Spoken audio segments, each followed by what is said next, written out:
இந்த உலகத்தில் சில மனிதர்கள் உண்டு. அவர்கள் எப்படி ஒருவன் ஒன்றை செய்தால் அதுக்கு நேராக செய்வான். ஒரு அடி வச்சானா இன்னொரு அடி வைப்பான், அல்லது 2 அடி வச்சானா 2 அடி வைப்பான். என்னை இவ்வளவு ஏமாத்துறானா நான் அவ்வளவு ஏமாத்துவா. ஆனால் ஒரு முத்தகி, ஒரு முஹ்சின் யார்? அவன் அநீதம் செய்யப்பட்டால் மன்னிப்பான், அவனுக்கு சிரமத்தை கொடுத்தால் பொறுமை காட்பான், அவனுக்கு கொடுக்காமல் தடுத்து கொண்டால் அவன் கொடுப்பான், அவனை வெட்டி வாழ்ந்தால் சேர்த்து வாழ்வான். ரசூலுல்லாஹி ஸல்லல்லாஹு அலைஹி வஸல்லம் அதனால் தான் சொன்னார்கள், சில்மன் கதஅக், உன்னை வெட்டி வாழ்பவனை சேர்த்து வாழ். வஅதிமன் ஹரமக், உனக்கு தடுத்து கொண்டவனுக்கு நீ கொடு. வஅஃபு அம்மன் ஸலமக், உனக்கு அநீதம் செய்தவனை மன்னித்து விடு. இன்னைக்கு நீங்கள் மன்னிங்க, அல்லாஹ் உங்களை மன்னிப்பான்லாம் சொல்லவே இல்லை. இன்னைக்கு சொல்ல விரும்புவது, நீங்கள் மன்னித்தால்தான் அல்லாஹ் உங்களை மன்னிப்பான். இது சாய்ஸ் கிடையாது. ஒருவரை மன்னிக்கிறதுங்கிறது உங்களுடைய விருப்பம் கிடையாது, அல்லாஹ்வுடைய கட்டளை. அல்லாஹ்வுடைய கட்டளை எப்படி? நீங்கள் மன்னித்தால் அல்லாஹ் உங்களை மன்னிப்பான். ரசூலுல்லாஹி ஸல்லல்லாஹு அலைஹி வஸல்லம் சொன்னார், யக்ஃபிரு, நீங்கள் மன்னியுங்கள், அல்லாஹ் உங்களை மன்னிப்பான். நான் விரும்பினால் மன்னிப்பேன், விரும்பவில்லை என்றால் மன்னிக்க மாட்டேன் என்றால், இதே நிலையை அல்லாஹ் நாளை மறுமையில் எடுத்தால், இதே நிலையை மறுமை நாளை அல்லாஹ் எடுத்தால், அல்லது நான் அவன் எவ்வளவு செய்தானோ அதற்கு மாற்றாக செய்து மன்னிப்பேன் என்றால், இதே நிலையை அல்லாஹ் எடுத்தால் தாங்க மாட்டீங்க. அப்படியா இல்லையா? இப்போ நான் ஏன் மன்னிக்க வேண்டும் என்று நீங்கள் சொல்லிட்டாலே, நான்கிற வார்த்தை மேலே வந்துட்டாலே நீங்கள் என்ன நினச்சிக்கிறீங்க? நான் மேலே இருக்கிறேன், அவன் கீழே இருக்கிறான்னு நினச்சிக்கிட்டீங்க. இப்போ நான் மேலே இருக்கிறேன், நீங்கள் கீழே இருக்கிறேன்னு நினச்சிக்கிட்டீங்கன்னா உங்கள் மனசில் என்ன இருக்குது? பெருமை வந்துருச்சு. உன் மனசில் பெருமை வந்துருச்சுன்னா கடுகளவு வந்தாலும் சொர்க்கம் நுழைய முடியாது, நரகம் உனக்கு உரித்தாகும். இப்போ ஒரு மனிதனை மன்னிக்கும் போதுதான் நான் யார் என்பது எனக்கு தெரியும். எனக்கு அநீதம் இழைக்கப்படும் போதுதான் நான் யார் என்பது எனக்கு தெரியும். எனக்கு கெடுதல் நடக்கும் போதுதான் நான் யார் என்பது எனக்கு தெரியும். நான் நல்லவன் தான், நல்லதாக நடந்தால் நல்லவன். நான் கெட்டதை நடக்கும்போது நீ எப்படி நடந்துக்கிறங்கிறத பொறுத்து தான் நான் இருப்பேன்னா நீ நல்லவன் கிடையாது. இஸ்லாமிய மார்க்கத்துடைய அளவீடுகளை பொறுத்தவரை நீ எப்படி நடந்தாலும் என்னிடத்திலிருந்து நலவு மட்டும்தான் வெளிப்படும். இது முஹ்சினுடைய குணம். ரசூலுல்லாஹி ஸல்லல்லாஹு அலைஹி வஸல்லம் அவர்களுடைய மனைவியை பற்றி தவறான செய்தி பரப்பப்படுகிறது. யாருடைய மகள்? அபூபக்கர் சித்திக் ரலியல்லாஹு அன்ஹு அவர்களுடைய மகள் ஆயிஷா ரலியல்லாஹு அன்ஹா. இவ்வளவு பெரிய தூய்மையான ஒரு பெண்ணை பற்றிய செய்தி, அதுவும் இழிவான விபச்சார குற்றச்சாட்டோடு பரப்பப்படுகிறது. ஒரு உணர்வில் பார்ப்போம். என் சகோதரியை பற்றி ஒருவர் தவறான செய்தியை மக்களிடத்திலே பரப்புகிறார். இந்த நிலையில், அல்லது உங்களுடைய வீட்டில் இருக்கக்கூடிய ஒரு பெண்ணை பற்றிய தவறான செய்தியை ஊர் முழுக்க பரப்புகிறார். நீங்கள் யாரை விரும்பினீர்களோ அவர்களே பரப்புகிறார்கள் என்றால் நம்முடைய மனநிலை எப்படி இருக்கும்? எப்படி இருக்கும்? அவன் உயிரோடையே இந்த பூமியில் இருக்கக்கூடாதுங்கிற அளவுக்கு நமக்கு கோவம் வந்துடும். அப்படியா இல்லையா? அபூபக்கர் சித்திக் ரலியல்லாஹு அன்ஹு அவர்களுடைய காதில் வருகிறது, உங்களுடைய மகளை பற்றிய செய்தியை பரப்புவது வேறு யாரும் இல்லை, நீங்கள் யாருக்கு அல்லாவிற்காக உதவி செய்கிறீர்களோ அந்த மிஸ்தஹ் அவர்தான் ஹஸ்ஸான் இப்னு சாபித் போன்ற நபித்தோழர்களோடு சேர்ந்து இந்த செய்தியெல்லாம் பரப்பி கொண்டிருக்கிறார். மிஸ்தஹ் நான் உண்டு இல்லைன்னு பண்ணிட போகிறேன்னு அபூபக்கர் ரலியல்லாஹு சொல்லலை. ஒரே வார்த்தை சொன்னாங்க, நான் மிஸ்தஹுக்கு செஞ்சு வந்த உதவியை நிறுத்த போகிறேன். நாங்கள் மிஸ்தஹுக்கு செஞ்சுட்டு வந்த உதவியை நிறுத்த போகிறேன். நாங்கள் அல்லாஹ் ரப்புல் ஆலமீன் வசனம் இறக்கிறான். சூரத்து நூருடைய 22வது வசனம், வலா யஅ்தலி உதுல் ஃபத்லி மின்கும் வஸ்ஸஅதி, உங்களில் கண்ணியம் கொடுக்கப்பட்டவர்கள், வசதி கொடுக்கப்பட்டவர்கள், ஏழைகளுக்கும் நெருங்கியவர்களுக்கும் முஹாஜிர்களுக்கும், அதாவது ஹிஜ்ரத் செய்து வந்தவர்களுக்கும் அல்லாஹுடைய பாதையில் கொடுத்ததை கொடுக்க மாட்டேன் என்று சொல்ல வேண்டாம். வல் யஅஃபு வல் யஸ்ஃபஹு, அவர்களை மன்னிக்கட்டும், அதை பொருட்படுத்தாமல் இருக்கட்டும், விட்டு கொடுக்கட்டும். அது அலா துஹிப்பூன யக்ஃபிரல்லாஹு லக்கும், அல்லாஹ் உங்களை மன்னிப்பதை நீங்கள் விரும்பவில்லையா? இப்போ இங்கே தான் அல்லாஹ் அந்த கேள்வியை நிலைநாட்ட விரும்புகிறார். அல்லாஹ் உங்களை மன்னிப்பதை நீங்கள் விரும்பவில்லையா?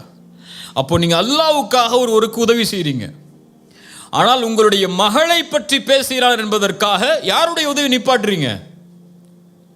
யாருக்காக செஞ்ச உதவியை நிப்பாட்டுறீங்க? அப்போ உங்க சுயநலம் வந்துருச்சா இல்லையா? அங்க அல்லாஹ்வுக்காக செய்ததை நிறுத்துகிறீர்கள், மேலும் அவரை மன்னிக்கவில்லை. நீங்கள் அல்லாஹ் உங்களை மன்னிக்க வேண்டும் என்று விரும்புகிறீர்கள், ஆனால் அதே மன்னிப்பை சக மனிதர்கள் உங்களுக்கு செய்தால் நீங்கள் கொடுக்கவில்லை. அல்லாஹ்வின் மன்னிப்பை நீங்கள் விரும்புகிறீர்கள் என்றால் அபூபக்கரே நீங்கள் அவரை மன்னித்து தான் ஆக வேண்டும். இதைத்தான் அல்லாஹ் சொல்ல வர்றான். நீங்கள் இதை விட்டு கொடுத்து தான் ஆக வேண்டும். மன்னியுங்கள் அபூபக்கரே, விட்டு கொடுங்கள். அபூபக்கர் ரலியல்லாஹு அன்ஹு உடனடியாக சொன்னார்கள், ஆம் யா அல்லாஹ், உன் மீது சத்தியமிட்டு சொல்கிறேன், உன் மன்னிப்பை நான் விரும்புகிறேன். இங்க நான் செய்யறது எதுக்காகத்தான்? என்னுடைய ஈகோ புதஞ்சு போச்சுங்கிறதுக்காக இல்லை, உனக்காகத்தான். அவரை நான் மன்னிக்கிறேன், அவர் மேல் நான் கோபத்தை வெளிப்படுத்தலை. எனக்கு உன் பாவ மன்னிப்பு முக்கியம் யா அல்லாஹ். ஏன்? இந்த மனிதர்கள் எனக்கு செய்யக்கூடிய பாவத்தை விடவெல்லாம் உனக்கு நான் பாவம் செஞ்சிருக்கேன். இல்லையா? எல்லா மனிதர்களும் அதில் ஈக்குவல் தானே. ஒவ்வொரு ஆளும் ஒவ்வொருடைய பாவத்தில் தான் மேலே வருவோம் சொல்லி எல்லாமே பாவிகள் தான். ஆதமுடைய பிள்ளைகள், அல்லாஹ் பாதுகாத்த நபிமார்களை தவிர பெரும் பாவங்களை விட்டு விலகியவர்கள் அவர்கள். மற்றபடி மனிதர்கள் எல்லோரும் பாவிகள் தான். எல்லோருமே அதற்கு உரித்தானவர்கள் தான் அல்லாஹ்வுடைய மன்னிப்புக்கு. எனக்கு அல்லாஹ்வுடைய மன்னிப்பு தேவைன்னு யாராவது சொல்ல முடியுமா? எல்லாருக்கும் அல்லாஹ்வுடைய மன்னிப்பு தேவை. உனக்கு அல்லாஹ்வுடைய பாவ மன்னிப்பு வேண்டும் என்றால் நீங்கள் மன்னியுங்கள். அபூபக்கர் சொன்னார்கள், யா அல்லாஹ், நான் அதை விரும்புகிறேன். மிஸ்டர் ஹக்கு, நான் எதை செய்து வந்தேனோ அதை நான் செய்வேன். உடனடியாக சொன்னார்கள், வல்லாஹு கஃபூருர் ரஹீம், அல்லாஹ் பாவங்களை மன்னிப்பதை விரும்புகிறான், இரக்கம் காட்டுவதை அல்லாஹ் விரும்புகிறான். சூரத்து தகாபுனுடைய 14வது வசனத்தில் அல்லாஹ் சொல்கிறான், வ இன் தஅஃபு வ தஸ்ஃபஹு வ தக்ஃபிரு, மன்னித்து விளக்கி அதை நீங்கள் மறைத்து கொண்டால், நீக்கி கொண்டால், ஃப இன்னல்லாஹ கஃபூருர் ரஹீம், அல்லாஹ் பாவங்களை மன்னிப்பவன், அல்லாஹ் இரக்கம் காட்டக்கூடியவன். இப்போ இந்த வசனங்களில் அல்லாஹ் எதை நிலைநாட்ட விரும்புகிறான்? இஹ்சானை நிலைநாட்ட விரும்புகிறான். இஹ்சான் என்றால் என்ன? நீங்கள் அல்லாஹ் உங்களிடத்தில் நடந்து கொள்ள வேண்டும் என்றால் நீங்கள் படைப்புகளிடத்தில் அப்படி நடந்து கொள்ளுங்கள். குறிப்பாக இந்த விஷயத்தில் நீங்கள் அல்லாஹ்வுடைய மன்னிப்புக்கு உரித்தானவர்களாக ஆக வேண்டும் என்றால் சக மனிதர்கள் செய்த பாவத்தை நீங்கள் மன்னித்தே ஆக வேண்டும். இல்லை பழி தீர்க்கிறதுக்கு மார்க்கம் அனுமதி கொடுத்திருக்கு, நான் பழி தீர்ப்பேன் நீங்க நினைச்சீங்கன்னா, இதே பழி தீர்க்கிறதுக்கு அல்லாஹ்விடத்திலே உரிமை இருக்கு. இதே பழி தீர்க்கிறதுக்கு அல்லாஹ்விடத்திலே உரிமை இருக்கு. இப்போ அந்த உரிமையை நீங்கள் எடுத்துக்கொண்டால் அதே உரிமையை நாளை மறுமையில் அல்லாஹ் எடுப்பான். நல்லா புரிஞ்சுக்கோங்க. பழி தீர்க்கிறதுக்கு உரிமை இருக்கு, சரி குர்ஆன் வசனத்தை பேசுங்க, கைக்கு கை காலுக்கு கால்னா பேசுங்க. இதே விஷயத்தை நாளை மறுமையிலும் அல்லாஹ் தேர்ந்தெடுப்பான். அல்லாஹ் உங்களை நாளை மறுமையில் அதை தேர்ந்தெடுக்க கூடாது என்றால் நீங்கள் தேர்ந்தெடுக்க வேண்டியது மன்னிப்பை. இன்னைக்கு சொந்த சகோதரன் தன்னோடு பிறந்து ஒரே வீட்டில் ஒரே படுக்கை அறையில் படுத்து ஒரே விதமான வளர்ப்பில் வளர்க்கப்பட்ட அத்துணை ஆண்டுகள் வளர்ந்த சகோதரர்கள் இன்று பேசுவதில்லை. ஏன் பேசுறதில்லை? அவங்க இவங்க மனைவியை பற்றி சொல்லியிருப்பாங்க, இவங்க அவங்க மனைவியை பற்றி சொல்லியிருப்பாங்க. அதனால் என்ன ஆகும்? ரெண்டு பேரும் அவன் எப்படி பேசலாம், அவங்க எப்படி பேசலாம், இதுதான் பிரச்சனைங்க. ஒரு சாதாரண விஷயத்துக்கு நடக்கக்கூடிய பிரச்சனை. என்ன ஈகோ வந்துடும் அவருக்கு? ஏன் மனைவியை பற்றி அவர் எப்படி பேசலாம், அவர் மனைவியை பற்றி நான் எப்படி பேசலாம். இது ஒரு எக்ஸாம்பிளுக்காக சொல்கிறேன். இன்னும் எவ்வளோ விஷயங்கள் இருக்குது. அல்லது காசுடைய விஷயமாக இருக்கலாம், அல்லது அப்பாவுடைய சொத்தில் அவர் எப்படி கூட எடுத்துக்கிட்டார், நான் எப்படி கம்மியாக எடுத்துக்கிறேன், அல்லது ஏன் சொத்தை அவர் எடுத்துக்கிட்டார். இப்படி இந்த உலகத்துடைய பொருளாதார விஷயமாக இருக்கலாம். இந்த பொருளாதாரமும் இந்த வார்த்தைகளும் இந்த சண்டையும் எதை முடிவெடுக்கிறது? உன் சொர்க்கத்தை முடிவெடுக்கிறது, உன் நரகத்தை முடிவெடுக்கிறது. உன் மனைவிக்காக உன் குடும்பத்தை பகைத்தால், உன் காசுக்காக உன் சகோதரன் நீ பகைத்தால், உன் காசும் உன் மனைவியும் உனக்கு நரகம். இப்படியா இல்லையா? சொர்க்கமாக நீ மாற வேண்டும் என்றால் இந்த உலகத்தில் உனக்கு என்ன தீமை உனக்கு நடந்தால், உனக்கு கொடுக்கப்பட்டால், உன்னை பற்றி பேசப்பட்டிருந்தால், உன் மானம் அங்கே பாதிக்கப்பட்டிருந்தால், உன்னுடைய சொத்து சூறையாடப்பட்டிருந்தால், இது அனைத்தும் தரைமட்டமாக்கப்பட வேண்டும் மன்னிப்பு என்ற வார்த்தையால். அந்த வார்த்தையை நீ கொடுத்தால்தான், அந்த தன்மையில் நீ வாழ்ந்தால்தான் அல்லாஹ் இந்த தன்மையை எடுத்துக்கொள்வான். ரசூலுல்லாஹி ஸல்லல்லாஹு அலைஹி வஸல்லம் அவர்களுடைய காலத்தில் நடந்த நிகழ்வை பாருங்கள். அபூதர் அல் கிஃபாரி ரலியல்லாஹு அன்ஹு. அபூதர் அல் கிஃபாரி அரபி, அதுவும் குறைஷி குலத்தை நெருக்கமான அரபி. அரபு என்ற ஒரு அந்த இனப்பற்றிலேயே வளர்ந்தவர்கள். சரியா? ஒரு சபையில் ஆலோசனை நடக்கிறது. அபூதர் அல் கிஃபாரி ஒரு கருத்தை வைக்கிறார். பிலால் இப்னு ரபாஹ் யார்? அடிமையான ஒரு கருப்பு நிறத்து ஒரு அடிமையவர். பிலால் இப்னு ரபாஹ் எழுந்து சொன்னார்கள், அபூதரே, இந்த கருத்தில் நான் மாறுபடுகிறேன். இப்னு சௌதா, கருப்பியின் மகனே, உட்கார் என்றார்கள். அங்க ஒரு தன்மை மேலோங்கிருச்சு. அந்த இனவெறிங்கிற ஒரு தன்மை மேலே வந்துருச்சு. கருப்பியின் மகனே என்று சொன்னவுடன் பிலால் அவர்களுக்கு ஏன் அவங்க அதை விட்டு வெளியே வரணும்னு தான் இஸ்லாமுக்கே வந்திருக்காங்க. அந்த கருப்பினத்தை விட்டு வெளியே வந்து மதிக்கப்படணுங்கிறதுக்காக தான் இஸ்லாமியை தேடி வந்திருக்கிறாங்க. இப்போ அதுவே மறுக்கப்படும் போது பிலால் அவர்கள் மனம் துவண்டு விடுகிறார்கள். உடனடியாக பகை பார்த்துக்கலான்லாம் போகலை. இந்த பிரச்சனை தீர்க்கப்படணும். நல்ல தன்மையை கவனிங்க.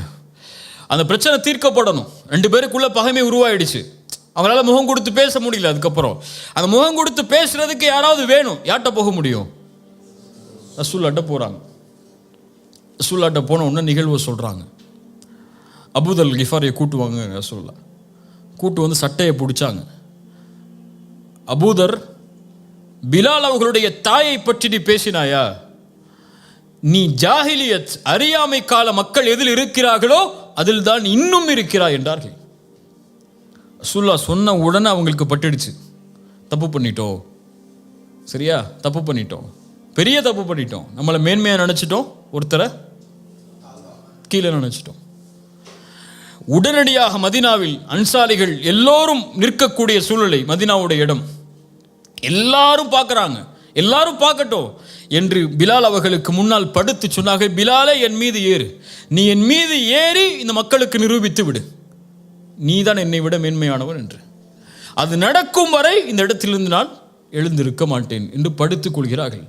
உடனடியாக பிலால் அவர்கள் எடுத்து அவர்களை கைப்பிடித்து தூக்கி கட்டி அடைத்தார்கள். அவங்களுக்கும் பழி தீர்க்கணுங்கிற நோக்கம் இல்லை. அவங்க தவற உணர்ந்துட்டாங்க. 2 பேரும் சகோதரர்களாக மறுபடியும் வாழணுங்கிறதுக்காகத்தான் ரசூலுல்லாஹ்ட்டே அவங்க போனாங்க. இல்லை மறைச்சி அந்த பகையை வேற வகையில் வெளிப்படுத்தி இருக்கலாம்.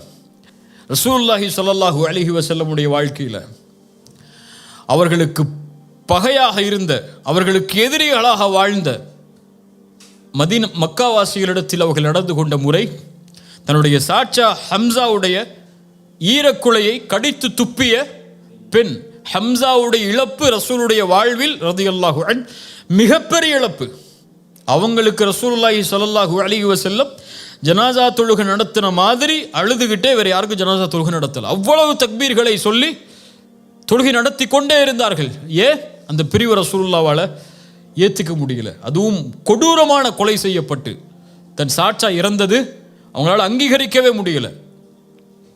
மக்காவுடைய வெற்றி,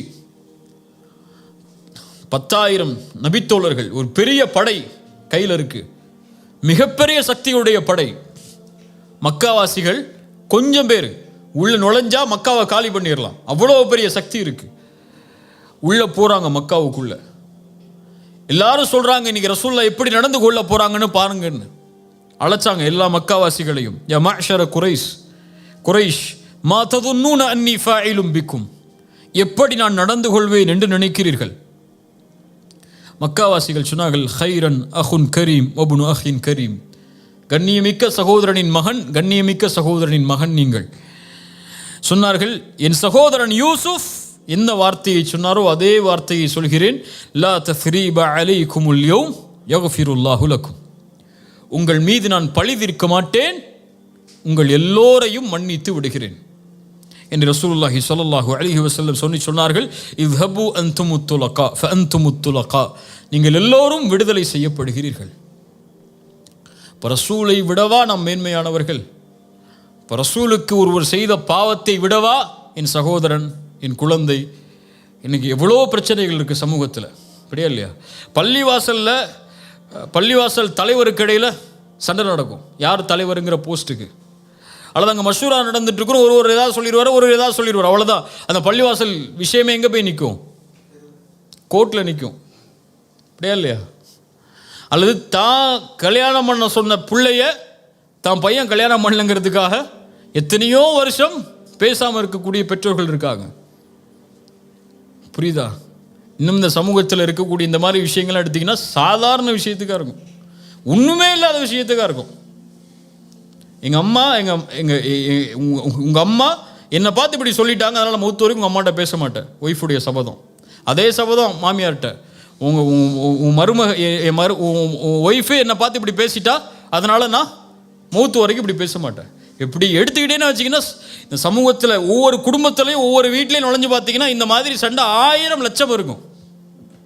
எல்லா வீட்லேயும் இருக்கும், எங்கள் வீட்டிலே இருக்கும், உங்கள் வீட்டிலே இருக்கும். இப்போ இதெல்லாம் இருக்குது. சரி, இப்போ என்ன முடிவு?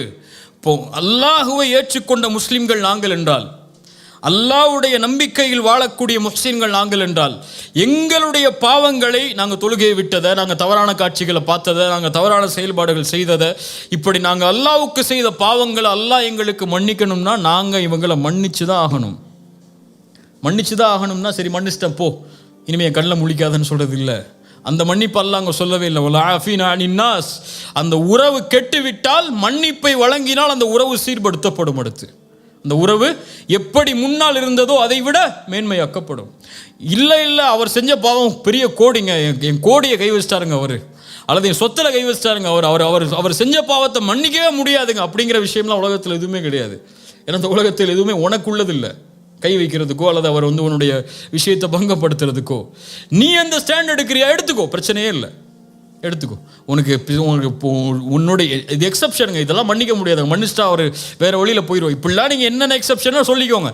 இதே எக்ஸப்ஷனாக நாளைக்கு மறுமையில் பார்ப்பீங்க. இந்த செயல் இருந்தால் இதே செயலோடு அல்லாஹ் நாளை மறுமையில் உங்களிடத்தில் நடந்து கொள்வான். இதைத்தான் இஸ்லாம் இஹ்சானாக எமக்கு கற்றுக் கொடுக்கிறது. ரசூலுல்லாஹி ஸல்லல்லாஹு அலைஹி வஸல்லமுடைய மனைவியுடைய செயலை பாருங்கள். சஃபியா ரலியல்லாஹு அன்ஹா, இவர்கள் யார்? சஃபியா யார்? எந்த குலத்து பெண் அவர்கள்? யூத பெண். சத்தமாக சொல்லுங்க, யூத பெண். இப்போ சஃபியா ரலியல்லாஹு அன்ஹா அவங்கள பற்றி உமர் ரலியல்லாஹு அன்ஹு அவங்களோட வேலை பார்க்கக்கூடியவங்க ஒரு கம்ப்ளைண்ட்டை கொண்டு போகிறாங்க. சஃபியா ரலியல்லாஹு அன்ஹா ரசூலுல்லாஹ்வுடைய மரணத்துக்கு பிறகு அவங்களுடைய யூதர் குடும்பத்தோடு நெருக்கத்தோடு நடந்து கொள்கிறார்கள். இதை பற்றி விசாரிங்கிறாங்க. இது நம்மள்கிட்ட சொல்லப்பட்டால் நம்மளால் யாராவது நம்மளை பற்றி, நம்ம கூட இருக்கவங்களை பற்றி யாராவது நம்மள்ட்ட சொல்லிட்டா அப்படியா சரி நான் பார்த்துக்கிறேன் அப்படின்னு சொல்லி மனசில் வச்சுப்போம். உமர் ரலியல்லாஹு அன்ஹு உடனே கூப்பிட்டாங்க அவங்கள. யாராக இருந்தாலும் வாங்கன்ட்டாங்க. ஒரு கம்ப்ளைண்ட் வந்திருக்கு, முன்னாடி வாங்க. சஃபியா, இவர்கள் சொல்வது உண்மையா? சஃபியா ரலியல்லாஹு அன்ஹா சொன்னார்கள், யா உமர், அவர்கள் நான் இஸ்லாமை ஏற்றுக்கொண்டாலும் அவர்கள் யார்தான்? என் குடும்பத்தார்கள். அவர்களை பகைத்து வாழ்வதற்கு எனக்கு இஸ்லாம் அனுமதி அளிக்கலை. அவர்களை நெருக்கமாகத்தான் நான் வாழ முடியும், அவங்களோடு பேசி பழகிதான் என்னால் இருக்க முடியும். அவர்கள் வேறு மதத்தை சார்ந்தவர்கள் என்பதால் இஸ்லாம் எனக்கு அந்த உறவை துண்டிக்க சொல்லவில்லை. நான் இருப்பதில் எந்த தவறும் இல்லை. அல்லாஹ்வுடைய மார்க்கம் எந்த அளவோடு நடந்து கொள்ள சொல்கிறதோ அந்த அளவோடு தான் நடந்து கொள்கிறேன். உமர் ரலியல்லாஹு அன்ஹு அனுப்பிடுறாங்க. நம்மளாக தான் என்ன செஞ்சுருப்போம்? நம்மளோட இருக்கக்கூடியவர் நம்மளை பற்றி ஒருத்தட்ட போய் பேசிட்டார், இடத்த காலி பண்ணுறியா இல்லைன்னு சொல்லியிருப்போமா இல்லையா? அதுவும் அவங்களுக்கு வேலை பார்க்கக்கூடிய அடிமை பெண், என்னன்னாலும் நடந்துக்கலாம், அப்படியா இல்லையா? ஒரே வார்த்தையில் வந்து சொன்னாங்க, இத்ஹபி ஃபஅன்தி ஹுர்ரா லிவஜ்ஹில்லாஹ், அல்லாஹ்வுடைய முகத்துக்காக உன்னை நான் விடுதலை செய்கிறேன், சென்று விடுனாங்க. அந்த அடிமைத்தனத்திலிருந்து அவர்களை விடுவித்தார்கள். வலா ஆஃபீனா அனின் நாஸ், அதான் அங்கே செய்ய வேண்டிய ஒரு அடிமையை விடுதலை செய்தார்கள். ஏன்? அல்லாஹ்வுக்காக. நான் அவங்களை மன்னிக்கணும். அந்த மன்னிப்புக்கு என்ன கொடுக்க முடியும்? அதுதான் நமக்கு செஞ்ச பாவத்துக்கு நம்ம கொடுக்கக்கூடிய மிகப்பெரிய தண்டனை. மன்னிப்பு தான் தண்டனையை தவிர வீரத்தை காட்டுறதில்லை தண்டனை, கோபத்தை காட்டுறதில்லை தண்டனை. ஒருவர் உணர்ந்து கொள்ளணும் உங்களுக்கு செஞ்சதன்னா அவரை மன்னிச்சு அவரோட சேர்ந்து வாழுங்க.